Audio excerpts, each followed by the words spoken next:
Hello students, आप सभी का हमारे इस चैनल में स्वागत है।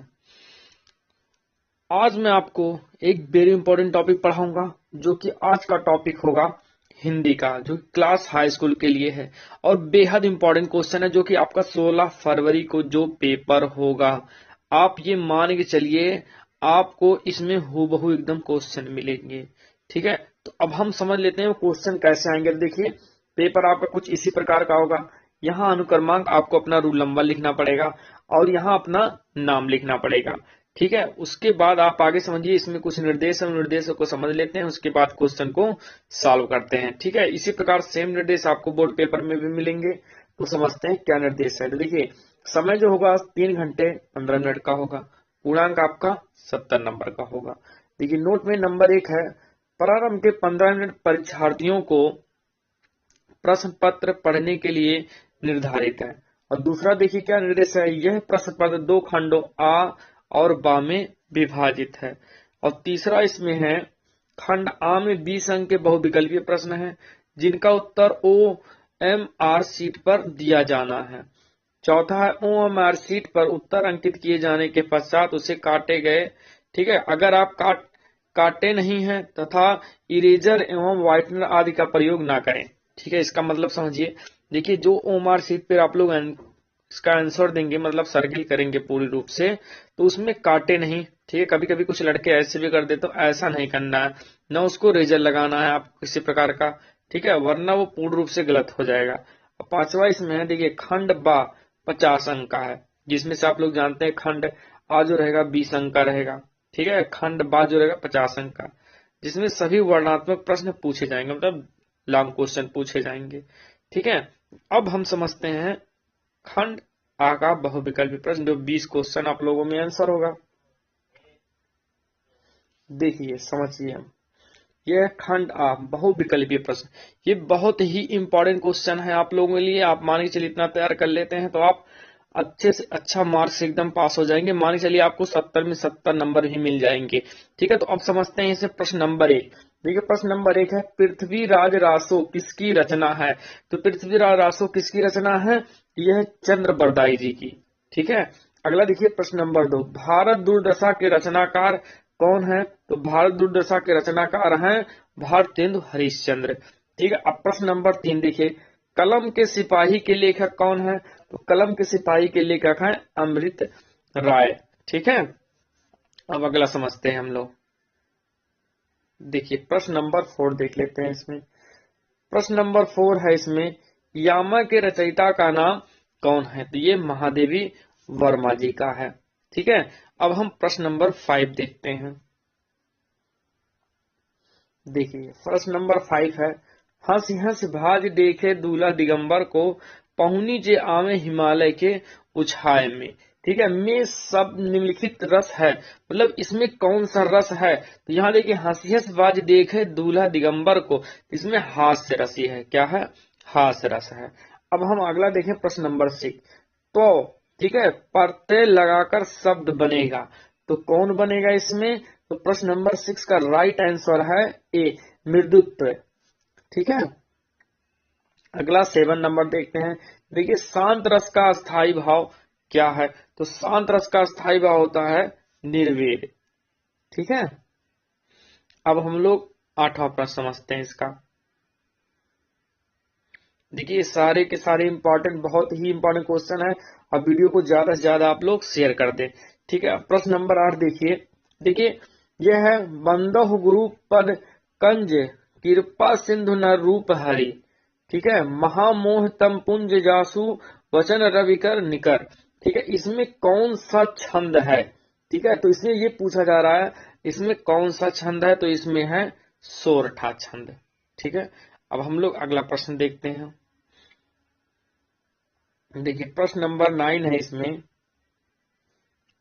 प्रश्न नंबर 9, निम्नलिखित में से कौन सा कथन सही है, उसे पहचान कर लिखिए। नंबर 1 है, मित्रता निबंध के लेखक प्रेमचंद्र जी हैं। तो ये तो बिल्कुल गलत है। ठीक है, अगला देखिए, सरस्वती पत्रिका के संपादक महादेवी वर्मा, ये भी गलत है। अगला देखिए, महिला आंचल कहानी विधा की रचना, ये भी गलत है। अगला देखिए, क्या भूलूं क्या याद करूं, ये तो हम हरिवंश राय बच्चन की आत्मकथा थी, इसमें ये राइट आंसर हो जाएगा। ठीक है, 9 में घा राइट आंसर है। अगला प्रश्न समझते हैं आप। प्रश्न नंबर 10।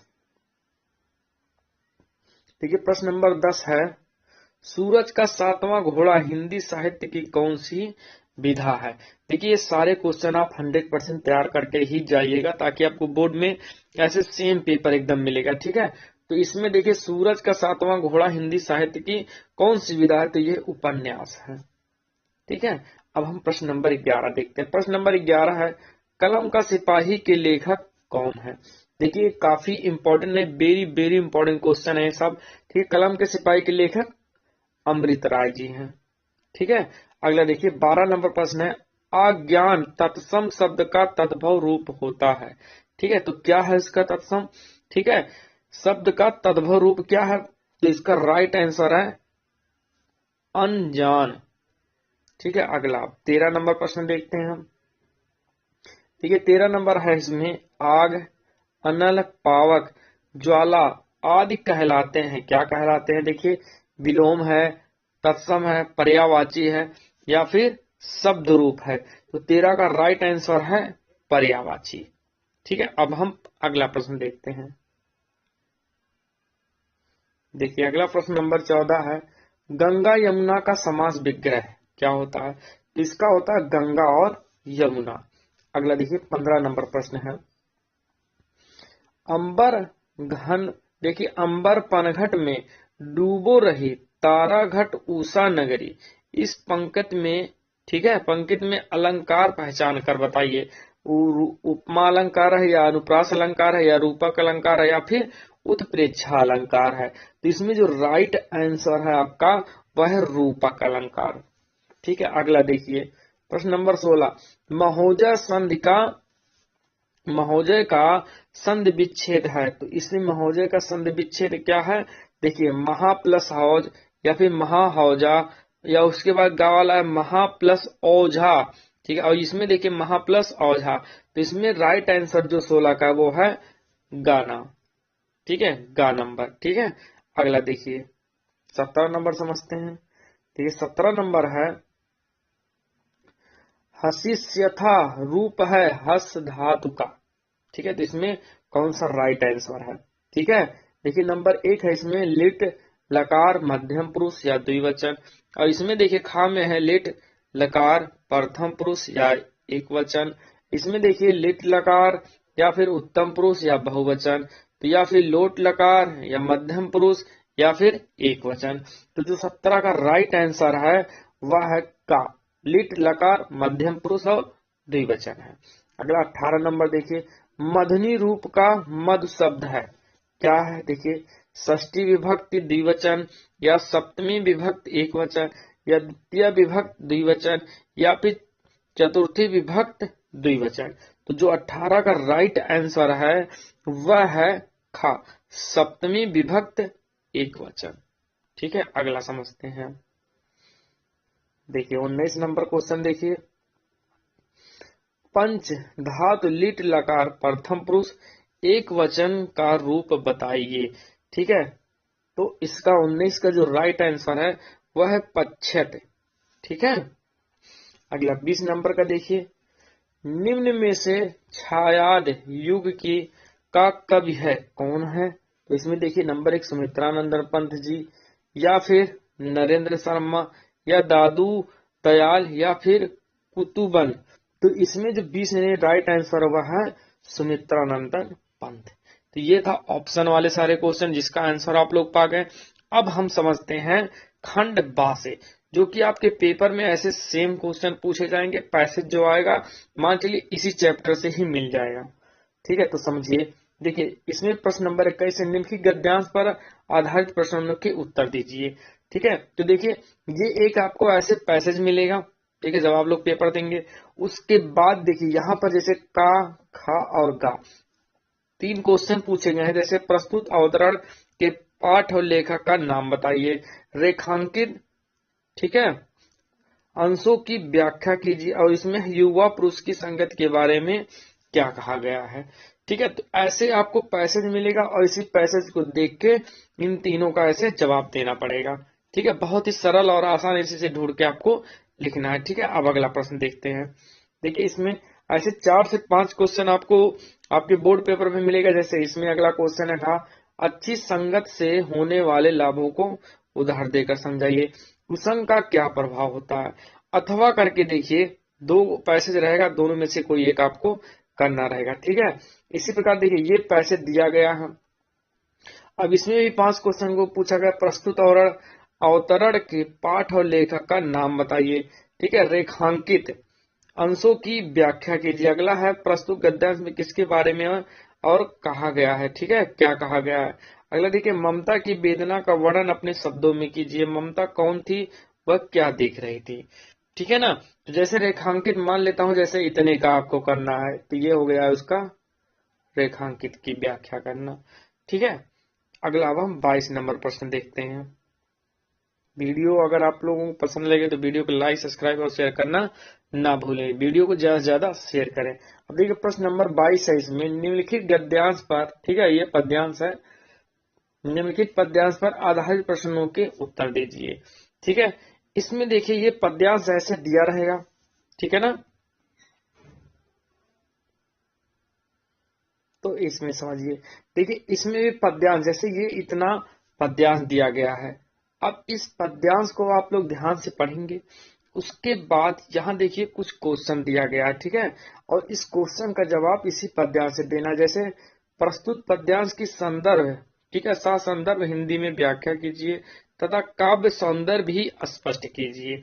और दूसरा है इसमें, खाका गोपियां भरमर की अनुयुक्ति से उद्धव से क्या पूछती हैं? अगला है, प्रस्तुत पद्यांश, ठीक है, में क्या चित्रण हुआ है? अगला है, सौह एवं सात शब्दों का शाब्दिक अर्थ लिखिए। अथवा है एक क्वेश्चन, देखिए इसमें, देखिए अथवा ये क्वेश्चन आपसे पूछा गया है। ठीक है, जैसे हे चिर महान, इसी प्रकार आपको इसमें भी पद्यांश देखिए यहाँ तक ऐसे दिया रहेगा। उसके बाद एक क्वेश्चन जो दिया, इसी का आपको आंसर लिखना है। जैसे प्रस्तुत पद्यांश की संदर्भ हिंदी में व्याख्या कीजिए तथा काव्य सौंदर्य भी स्पष्ट कीजिए।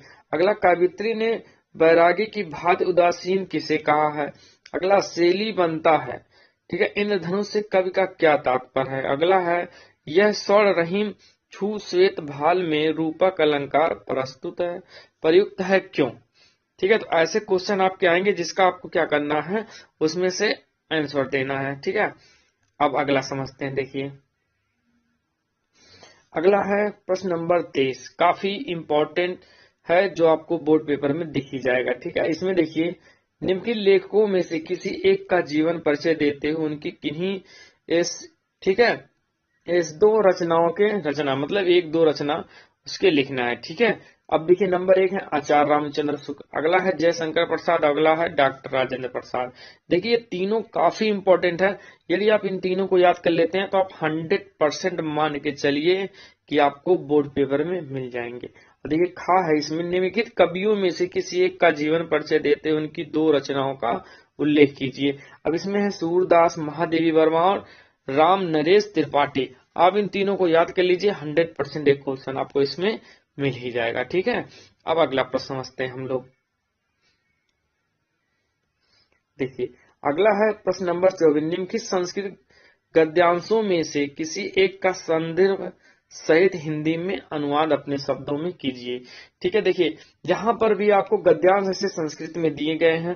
ठीक है, देखिए एक ये भी 2 अथवा करके रहेंगे, एक क्वेश्चन ये हो गया और एक क्वेश्चन ये हो गया, और ये आपको क्या है, आज संस्कृत में दिया जाएगा, इसका हिंदी में अनुवाद करना। इसे आप अच्छे से ध्यान से पढ़ लीजिए और इसे अच्छे से तैयार कर लेना। ठीक है, अब अगला देखिए, इसी प्रकार इसमें भी आप समझिए।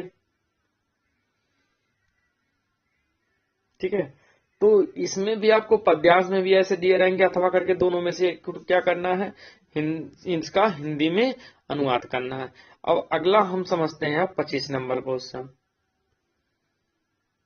देखिए 25 नंबर क्वेश्चन है, प्रश्न 25, अपनी पाठ्य पुस्तक से कंठस्थ किया हुआ कोई एक श्लोक लिखिए जो इस प्रश्न पत्र में ना आया हो। तो आप लोग 4 लाइन का इसका श्लोक तो याद ही किए होंगे।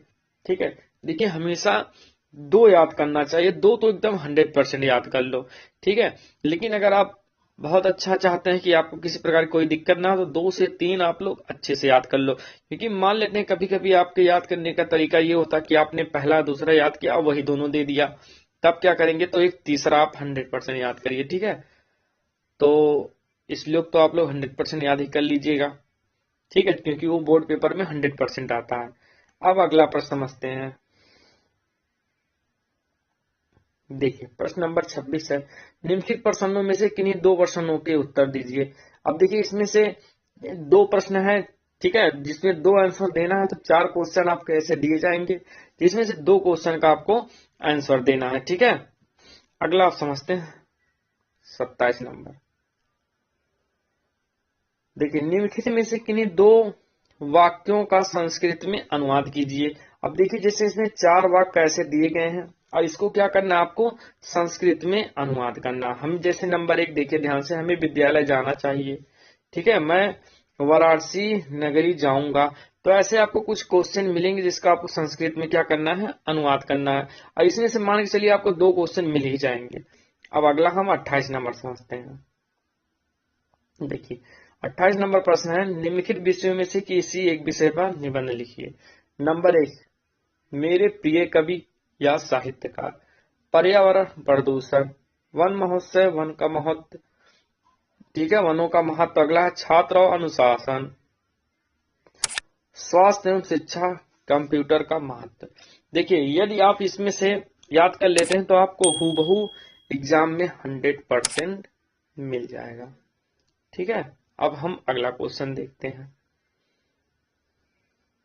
अगला प्रश्न नंबर 29 है, स्वपठित खंड काव्य के आधार निम्नलिखित प्रश्नों में से किसी एक प्रश्न का उत्तर दीजिए, ठीक है। अब जैसे आप जिला बस्ती के हैं, ठीक है, तो बस्ती में मुक्ति दूत चलता है, ठीक है। जैसे यहाँ पर पहला है, मुक्ति दूत खंड काव्य के आधार पर इनके नायक का वर्णन कीजिए। या फिर है, मुक्ति दूत खंड काव्य के प्रथम सर की कथा वस्तु संक्षेप में लिखिए, ठीक है। आप जिस जिले के हैं उसे आप जरूर याद कर लेना, ठीक है। जैसे बस्ती जिले में मुक्ति दूत चलता है तो मुक्ति दूत ही लिखेंगे आप, ठीक है।